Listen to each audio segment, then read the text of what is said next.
siguro tayong dalawa na lang talaga makakaharap sa mundo. Bakit ganun, ma? Ginagawa ko naman ang lahat. Sa tingin kong tama. Pero bakit parang lahat nawawala pa rin sa akin? Pero hindi ako susuko, ma. Pangako. Kaya lang sinasabi ko sa kanya, pag-isip ko kay Celine. Ligawan nila, tutulungan pa nga natin eh.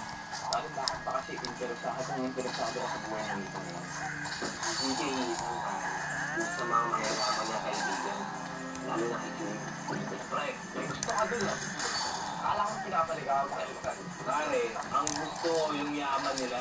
Kaya pag tinulungan natin yung si Ethan, sigurado, tapos tayo sa mundo nila. Dami pera mo ngayon. Hindi naman pwede sila lang magtatamasa no, no? Ano ba naman maabunan lang tayo ng konti?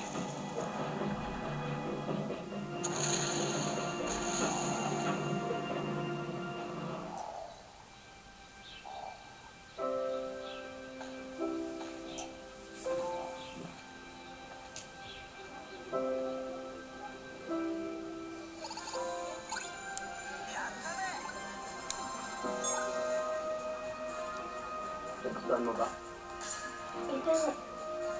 Ethan, ikaw to? Naisip ko kasi Celine, kung hindi tayo pwedeng maging magkaibigan, baka pwede kita maging girlfriend. Ethan, alam mo naman kung gano'ng komplikado yung sitwasyon, di ba? Celine, lagi naman komplikado yung sitwasyon niya. Pero isa lang yung tanong ko, do you like me? Because I like you, and I want to try to make us work. Ethan, hindi naman